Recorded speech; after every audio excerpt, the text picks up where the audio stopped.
Technical difficulties. That's what happens when it's all so rushed, generally speaking. But yes, okay. We're back again over on YouTube. Yes, so interestingly enough, the people that are saying to chill with this talk is predominantly the Ukrainians.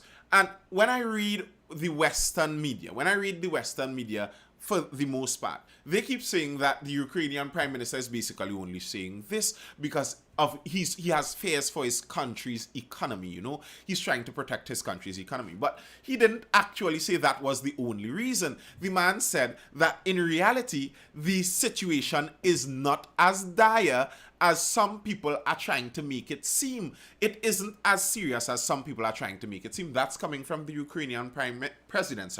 Ukraine's president wants weapons and loans at a time of problems with Moscow, but one thing he does not want from the West is more panic-inducing warnings that Russia is about to attack. Western leaders like US President Joe Biden and British Prime Minister Boris Johnson have for weeks spoken about what they say is a credible and urgent threat of a new Russian invasion of Ukraine after Russia massed troops nearby. Moscow says it has no intentions and can deploy and drill its own troops on its own territory as it sees fit. And I believe there was a UN meeting recently, and there was some, I think it could have been today or yesterday, and Russia and the United States got into it over this very same thing. Russia is saying, listen, it's my territory. If I want to have troop drills in my territory, that is my business. You mind your business and I'd mind my business. And here's the thing. I think Russia could actually have a plausible argument especially when they're talking to the United States. The United States is always up in everyone else's business, trying to teach everyone else how to live a proper life all around the world. So if the Russians say, well, we're just doing our own thing, mind your business, well, okay. The warnings have taken their economic toll. Ukraine's how do you pronounce that? Hryvnia. Ukraine's hryvnia currency tumbled to its lowest level against the dollar since February 2015, while bonds fell into distressed territory, etc., etc., etc. So all the talk about war breaking out in Ukraine is obviously fueling some downward investment inside of Ukraine. If you're an investor, and bear in mind a lot of countries make their money by foreign investment and even local investment too. If you're an investor, you're not going to invest in somewhere where it looks very likely like war is going to break out. That just doesn't seem like a safe idea for an investor. That's not a safe investment. So with the United States continuously pounding that war hammer, that war is going to break out, Russia is going to invade Ukraine. They've been doing it for quite some time now. You could see some losses over in Ukraine. And here's the thing. The Ukrainian president is saying that the situation does not seem to him. He is living in Ukraine. He is saying the situation does not seem that serious. So to me, it makes me wonder, why is it that Ukraine isn't playing this up as much, but the United States seems to want to play this up, especially for the media also. And they have a bad record when it comes to the media and the United States playing up fears into joining wars.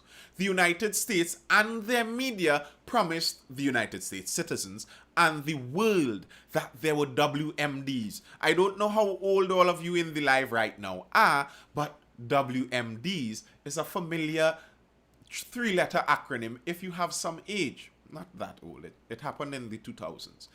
Weapons of mass destruction. They promised us the world over. Everywhere in the world they went on repeating over and over. Iraq has weapons of mass destruction. Saddam Hussein has weapons of mass destruction. Biological weapons, potentially nuclear weapons that could damage massive swaths of the entire earth if we allow him to go ahead doing this. Okay, people bought it. The media pushed that narrative really strongly. They went into Iraq. They decimated Iraq. They killed Saddam Hussein. They changed the government in Iraq. Iraq is now unstable. Not that they were that good before, but when you're dealing with the reality of countries, so for example, one of the prime examples, They went into, what was this country? The country with the guy that ended up, Muammar Gaddafi. And is it Tunisia? Tunisia, is it? With Liberia. What am I saying? Liberia with Muammar Gaddafi. They went in there, and now look at this. Gaddafi was not a saint. Gaddafi would regularly visit colleges, schools within his country's borders, and he would select whichever female he wants from inside of a school. And that female didn't have a choice. He was the dictator. And if he said so, that's how it goes. He was the dictator, and that's how it went. And okay, that's not a good thing. I agree. For Libya, Gaddafi wasn't the ideal. Gaddafi was a dictator and authoritarian for the Libyans over there. He was not the ideal thing for them. However,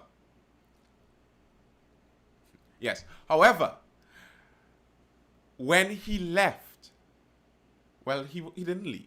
When the US came in, and Hillary Clinton, she is on record in an interview laughing. We came, we saw, he died. Laughing at that. And what they did was they created instability in that region. Now, in that region, there are open air slave markets. Now, I am not using slave here in the hyperbole, exaggeration kind of way. No. There were literal, actual slaves, not were, there are currently in Libya. So if you had to choose between the authoritarian dictatorship or instability that allows slavery to rear its ugly head again, which one would you choose? So it's not necessarily like it's between good and bad. It's between stability and instability. And what happens in instability is the stuff nightmares are made of. So when it comes to the US pounding and tooting that war horn, that what needs to happen now is war, this is a serious thing, you know, something very serious is going to happen here. We all need to pay attention to it. I shrug, because they have lost their credibility when it comes to that. They really have. And the Russians are also saying continuously they are not planning to invade Ukraine.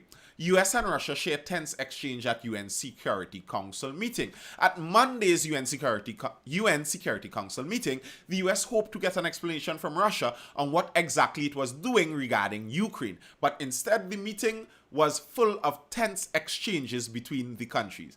You see the US rather bold face. What do you mean you could get answers from Russia? You name Russia's daddy? It ultimately ended the same way it started, with a political impasse between the two powers. Let's see if we could get exactly what the Russians had to say.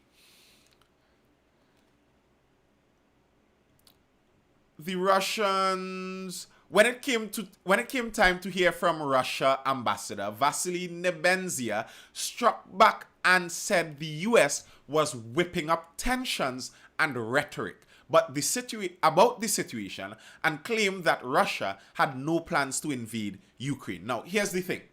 There's something called first generational, second generational, third generational, and fourth generational warfare, where I'd have to have a refresher exactly to say the direct details between them. But basically, what the suggestion is there are different types of war, obviously, and in modern times, the idea of a hot war where you place boots on the ground and just do that quickly is a very difficult thing. Many wars now are fought more on the information side, on the propaganda even side. And here's the thing.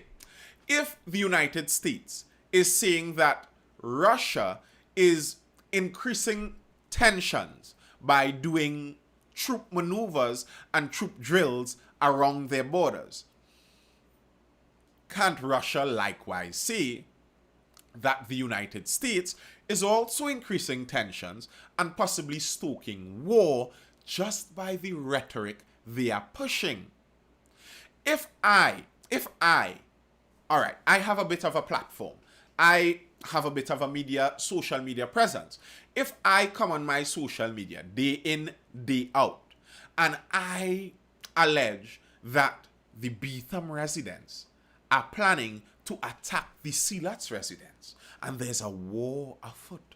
Beetham is planning to attack Sealats. Beetham is planning to, and every day to my, how much? 20,000 followers on TikTok, I keep repeating this message. Beetham wants to attack Sealats. Listen, by just saying that in the open and saying it in a believable manner and repeating it and repeating it and repeating it and saying it with a heightened sense of urgency. Hey, everyone, we must do something. Beetham wants to attack global... You said global warming and I was going to say Beetham wants to attack global warming. Wow. Beetham wants to attack Sealats, and you keep saying that. You keep saying it. Beetham wants to attack Sealats. Beetham wants to... We must do something about it. And I'm trying to whip up Shagwanas. Shagwanas, we must go down to Sealats to protect Sealats. Beetham is trying to do something and attack Sealats, and we must donate weapons to Sealats. And think of it from Beetham's point of view. You are trying to whip up tensions.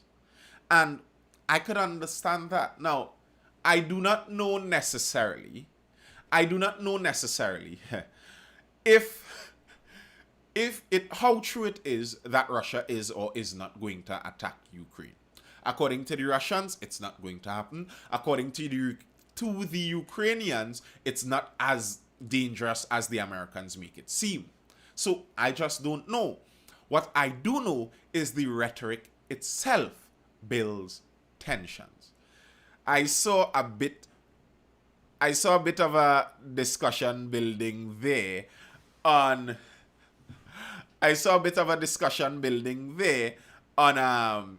global warming. Global warming is one of those tentative issues too, and maybe we could talk about it in the afterlife. And to be frank, we have come to the end of the main section. By even speculating and creating that idea or sense of doubt, it will have a ripple effect. Correct. That is very true. But yes, we have come to the end of this live session. This very late live session. And to the YouTube followers, to those tuned in on YouTube and those who may have been tuned in on Instagram, I thank you for still tuning in for this little short live. And be sure to go over on YouTube and subscribe to my YouTube channel. And that's all I have for now. I hope you were educated, informed, or entertained. And I'm going to be on TikTok for a little while after doing the little discussion on the TikTok live after. So if you want to, you can find me over there. Until next time, tomorrow.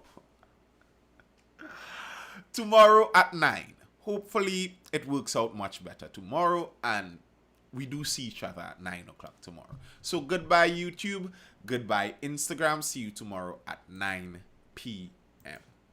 Peace.